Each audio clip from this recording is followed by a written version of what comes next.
OK, we'll move on. Another club trying to turn their fortunes around, at least from win-loss, at the Saints. They got pretty close on the weekend, Lloydie, but errant kicking, which was talked about on this show last week, eventually came back to bite them, particularly through Jack Higgins. Simon Lethlean-Carrow, the Saints footy boss, wasn't happy with some of the treatment from the media, both the print media and also in-game, of a couple of his players. But there's certainly some feedback about, the use of nicknames like Missy Higgins and the like for Jack. No one likes young athletes being scrutinised with negativity, but again, our job is to put support around those players here, which they've got. I think the AFL saw fit, without us getting involved, to change that headline yesterday. I see the Herald Sun have seen fit to redo it. I understand Simon Lethlean defending his player, but that is such a minor issue, and he's just given it more oxygen. He kicked 1-6. We all saw it. I thought it was a clever play on words. It was a great headline. And I just think they've got bigger issues to be worrying about than that. I'd be worrying about their kicking routine. I saw Jack Higgins have 7 different routines as he's lining up for goal. Who's coaching this?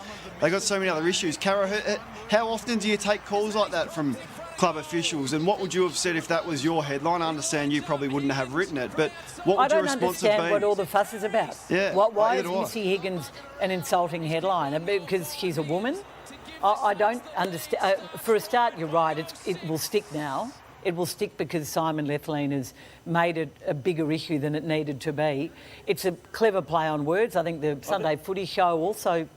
I don't think Carrow had anything to do with woman context. It was more, he's talking about the mental pressures on players. And I agree. I wouldn't have worried about it at all. I'd just say, no, it'll be tomorrow's chip paper. Negative pressure on young athletes. That's what happens when you play AFL football and you earn the big bucks. But Simon Lethlean knows that. I wonder whether Simon thought that his players would hear that and like the fact that a club official is sticking up for him. But I'm with you. I didn't think it was worth bringing up. It was a very minute point. Sam, I want to bring up the St Kilda best and fairest from last year and talk about, again, the real issues of what's going on at St Kilda, and sort of broke it into groups. What has happened to Dan Butler? Is it a player that he's been worked out at AFL level after his second year at St Kilda?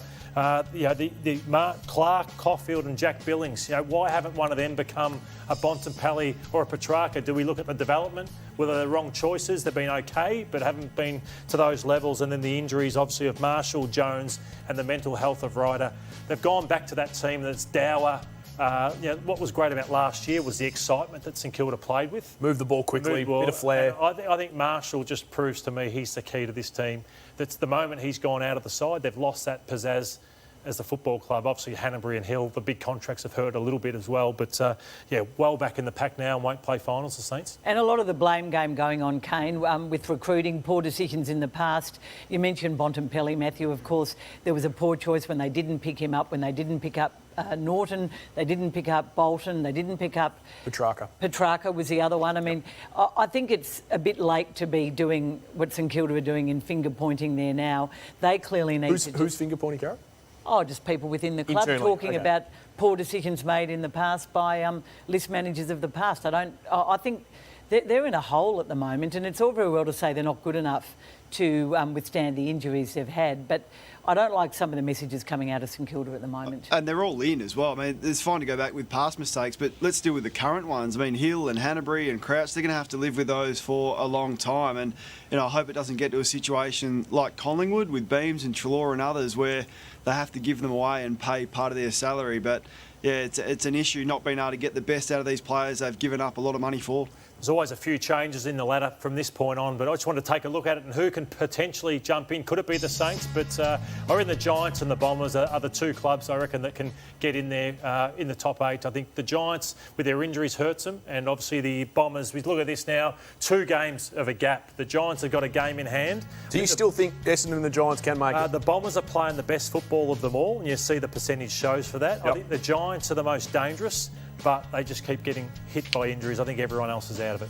And so 2 St Kilda players have decided they're not going to be able to play in the next round because of family issues, led by Seb Ross. You just wonder whether more players might put their cue in the rack now, given that situation. That Richmond win was sort of a 2-game turnaround, really, wasn't it, for the finals?